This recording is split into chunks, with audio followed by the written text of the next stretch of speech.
get you Amanda. Loves to give you flowers.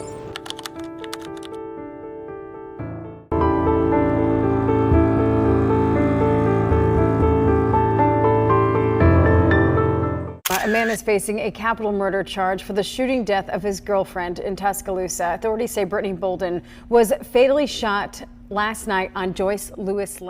She shot herself. That's what someone told police on the night of December 31st, 2024, New Year's Eve, 8:37 in the evening. But 3 children inside that house knew the truth, and what they told investigators would expose a deadly lie. Brittany Bolden, 34 years old, mother of 4, found dead on the floor of her home in Tuscaloosa, Alabama. A gunshot wound, a boyfriend claiming suicide. But here's what makes this case different. That same morning, just hours before her death, Brittany was apartment hunting with her mother. She was planning her escape, packing lists, new addresses, a fresh start for her and her kids. She was so close to freedom, so close to walking away. So what happened in those final hours? Why did someone try to cover up what really happened? And how did 3 terrified children become the only witnesses who could bring a killer to justice? This is the story of a woman who ran out of time, and the kids who made sure her killer didn't walk free. Welcome to our channel. If you want to help spread awareness about domestic violence and the warning signs that could save innocent lives, then please like this video, share it, and subscribe to this channel. Your action now could help protect another woman who might be in danger. Now, let's talk about who Brittany Bolden really was. Brittany Bolden was born on February 15th, 1990, in Grove Hill, Alabama. If you've never heard of Grove Hill, you're not alone. It's a tiny town with a population of about 1,400 people. The kind of place where everybody knows everybody. Where church on Sundays isn't optional, it's just what you do. Brittany grew up at Macedonia Baptist Church. Same pews every week, same hymns, same community watching her grow up. Faith was her foundation. After high school, Brittany wanted more. She moved to Conyers, Georgia, and got a job as a medical assistant. She was building independence, building a future. But eventually, she came back home to Alabama, back to family, and she enrolled at Shelton State Community College in Tuscaloosa. She wanted to become a nurse. She wanted to help people. But nursing school wasn't her only responsibility. Brittany was a mother, and not just to one child. She had 4. Her oldest son, Isaiah, was 17. Then came her 13-year-old daughter. Her son Cassian was 12, and her baby girl Haley had just turned 5 years old. 4 kids. Nursing school. Multiple jobs just to keep the lights on. People who knew Brittany said she never stopped moving. She never complained. She just showed up every single day and handled it. She made the chaos look manageable, even when it wasn't. Her family was tight. Her mother, Cassandra Campbell, was her rock. And her sister, Lauren, was only 11 months younger than Brittany. Lauren later said, "It was just me and my sister. They were close, inseparable. But Brittany wasn't all work and no play. She made time for the simple things, meeting up with friends, drinks and laughter, the kind of moments that keep you sane when everything else feels heavy. She was building something real, a career, a future, a life her children could be proud of. And then, in the summer of 2023, she met a man who seemed like he might help her carry the load. Someone who looked like the answer to her prayers. His name was Lavelle Rogers. Lavelle Rogers was 34 years old, the same age as Brittany. He worked as a truck driver, spending a lot of time on the road. He had 2 daughters of his own. One was 10 years old. The other was 13. When Brittany met Lavelle in the summer of 2023, he didn't have much. According to people close to them, he didn't even have a car. He was facing homelessness. But Brittany saw someone who needed help, so she opened her door. She let him into her home, around her 4 children. Now they were a blended family. 6 kids total. And, for a while, it looked like it was working. Lavelle sent flowers. Get you a man that loves to give you flowers. He showed affection. He helped around the house. He played with the kids. Brittany started calling him her bonus dad. She started posting about him on social media, celebrating what she thought she had finally found. She wrote things like, "There ain't nothing like a man that helps you around the house, steps in when he sees you tired, engages with the kids when mommy is overwhelmed." She talked about how he cooked when she had been cooking all week, how he gave her space to reset, how he saw her. On his birthday, she posted a tribute. She wrote, "I'm wishing this handsome guy of mine a happy birthday. We made it official a year ago and have been rocking since then. Thank you for being such an amazing person in my life. I pray your birthday is just as special as you are. My favorite Leo." On their 1-year anniversary, she posted again, calling him amazing. They took trips together.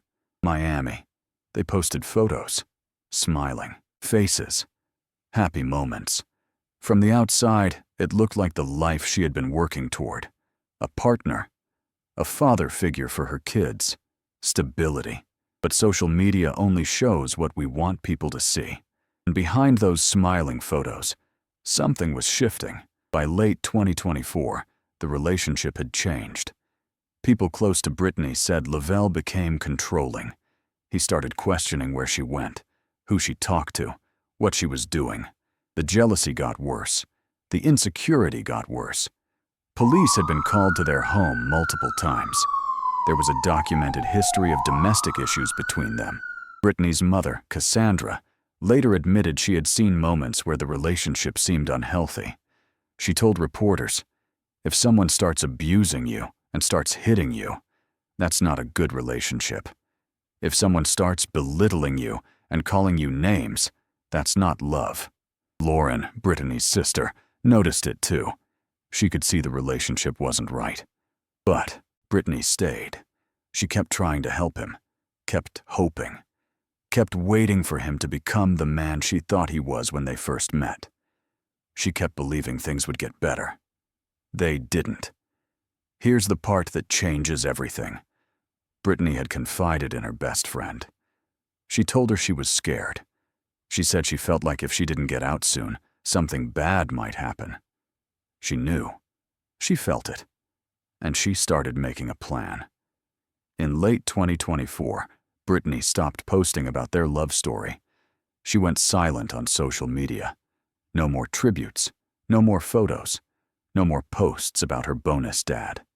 Then, on December 30th, 2024, one day before it happened, Lavelle made 2 posts on social media. Looking back, they read differently now. The first one said, "A better version of myself is not a resolution for the New Year's. It's a requirement for me." A few hours later, he posted again. "Nobody sees my pain, but everyone sees my mistakes." Whatever was building inside him, he wasn't getting help. And the next day, it all came apart. I need to stop here for a moment because this is where so many of us recognize the pattern, the red flags, the hope that things will change, the fear of leaving. If this story is hitting close to home, if you've seen these signs in your own life or someone you love, I want you to do 2 things. First, drop a comment below, even just a heart emoji to show support for survivors. Second, share this video. You never know who in your circle needs to hear Brittany's story. And let me ask you this. Why do we stay when every sign says to go? I genuinely want to hear your thoughts in the comments. Now, let's talk about December 31st, 2024. The day everything ended. That morning, Brittany and her mother, Cassandra, went apartment hunting. But here's the thing. They did it in secret. They didn't tell Lavelle, didn't hint at it, didn't post about it. This was quiet. This was a secret escape, planned months in the making. They looked at places together. 3-bedroom apartments, fresh paint, clean floors, enough room for Brittany and all 4 of her kids. A fresh start waiting on the other side of a lease agreement. For Brittany, this was it. The exit she had been building toward. After viewing the apartments, Cassandra left. Brittany went back to the house on Joyce Lewis Lane. When she got home, 2 of her daughters were there. One of Lovell's daughters was there too. Cassandra later said she believed the children's presence would keep things safe, that he wouldn't do anything with kids in the house. Her exact words? But he proved us wrong.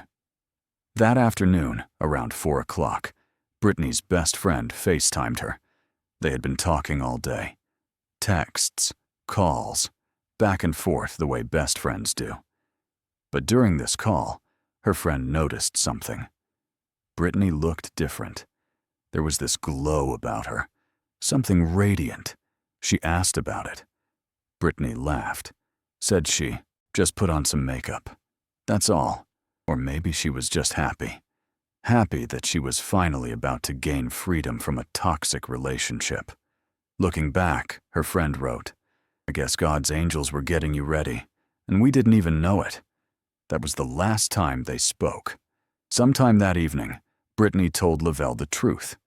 She had been apartment hunting. She was leaving. It was over. For a man described as controlling, insecure, and jealous, that conversation was the trigger. At 8:37 in the evening, police received a 911 call. Shots fired. Joyce Lewis Lane, West Tuscaloosa. When officers arrived, Brittany Bolden was on the floor, dead from a gunshot wound. But here's where it gets disturbing. The initial report, the first thing someone told responders, was that Brittany had done this to herself. Someone was standing in that house with Brittany's body still warm, with children present, and told police this was self-inflicted. But that story didn't hold for long. The Tuscaloosa Violent Crimes Unit was called in. This is a multi-agency team. Investigators from Tuscaloosa Police Department, the Sheriff's Office, Northport Police, even University of Alabama Police. They handle homicides, sexual assaults, the worst stuff that happens in that county. Captain Marty Sellers led the response, and within hours of arriving at Joyce Lewis Lane, his team knew something wasn't right. The self-inflicted story, it didn't match the evidence. The trajectory of the bullet was wrong. The position of the body was wrong. The location of the weapon was wrong. None of it lined up with someone shooting themselves. But the most damning evidence didn't come from forensics. It came from the children. 3 children were in that house when the gun went off. 2 of Brittany's children. 1 of Lavelle's. The youngest was 5 years old. Haley. Investigators, working with child advocacy specialists, trained to interview traumatized minors, sat down with those kids. And what they described wasn't a self-inflicted wound. They identified who pulled the trigger. By New Year's Day, less than 24 hours after Brittany took her last breath, Lavelle Rogers was in handcuffs. The charge? Capital murder. Now, you might be wondering why capital murder and not just murder. Here's why. In Alabama, when a child under 14 witnesses their parent being killed, the charge automatically escalates to capital murder. It's designed to acknowledge the psychological devastation inflicted on those kids, the trauma they'll carry for the rest of their lives. 3 children watched their mother die. 3 children had to describe it to strangers in a police station. 3 children are the reason the lie didn't work. Lavelle Rogers is currently sitting in the Tuscaloosa County Jail with no bond. Under Alabama's Anya's law, he can be held indefinitely. If convicted, he faces 2 possible sentences: life in prison without parole, or the death penalty. This was Tuscaloosa's 22nd homicide of 2024, the highest number in modern history. 4 children lost a mother. Cassandra Campbell lost a daughter. Lauren Campbell lost a sister. Lauren spoke to reporters after. She said, "I never expected it to be my family. I never expected it to be my sister." She paused. Then she said, "It was just me and my sister, and she's gone because of poor choices." She addressed Lovell directly. I want justice to be served, and I do want him to understand the pain he has caused and all the things he has done to this family. Cassandra, Brittany's mother, carries a different weight. She was apartment hunting with her daughter that morning. She left the house believing the kids would keep things safe. She got a phone call hours later that changed her life forever. She told reporters, "I just don't think Brittany thought it would go that far. Maybe none of us really thought that." But now she has a message for anyone watching, for anyone listening, for anyone who sees themselves in Brittany's story. I can't help her, but maybe I can help some other women out there that may be going through the same thing. On January 11th, 2025, they buried Brittany Bolden.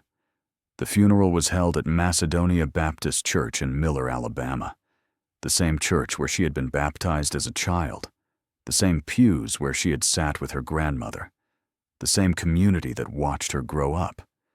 They remembered her faith, her stubbornness, her refusal to give up on people, even when they had given up on themselves, her love for those 4 kids.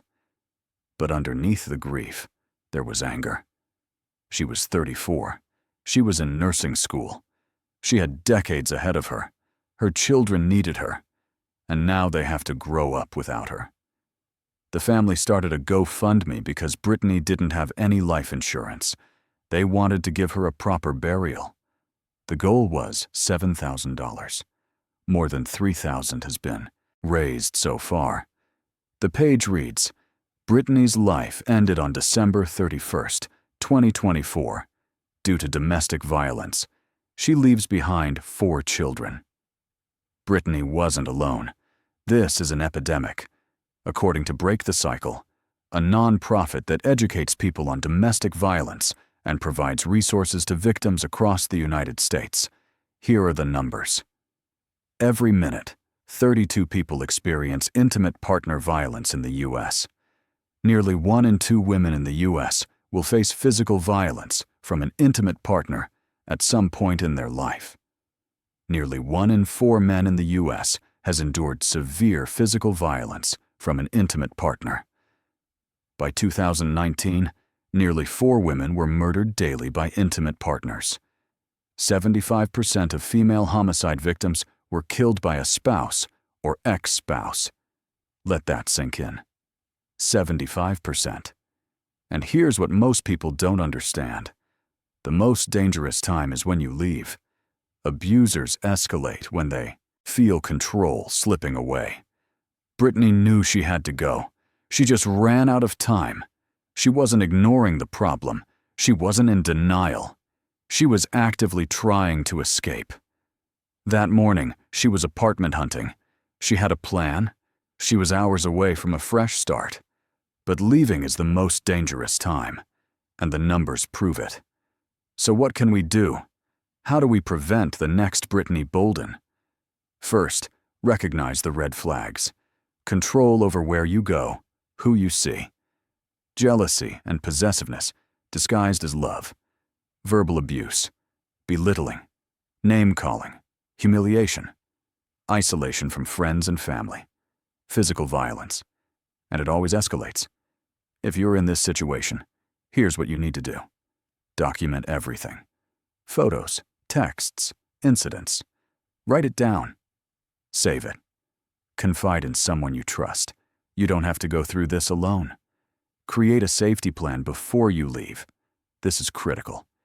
If you live in Tuscaloosa, Bibb, Fayette, Greene, Hale, Lamar, Marengo, or Sumter County, you can reach out to Turning Point.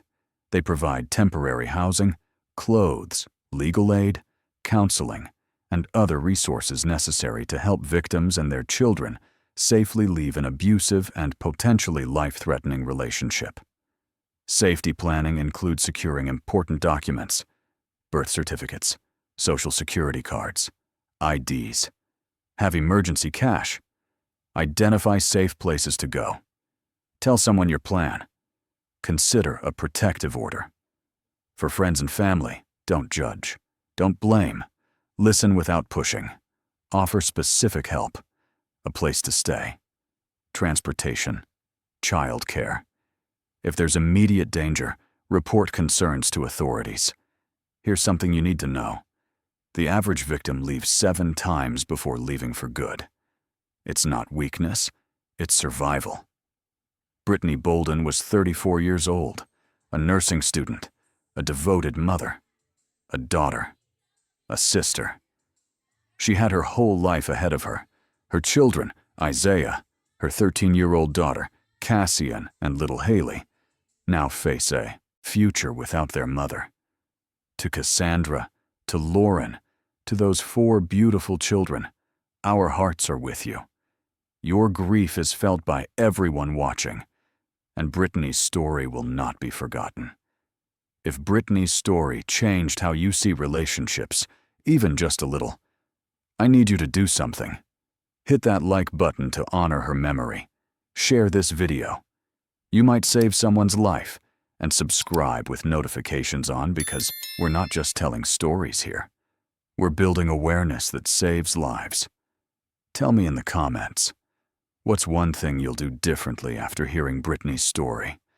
Will you check on a friend? Will you recognize a red flag? Will you share resources? Let me know below.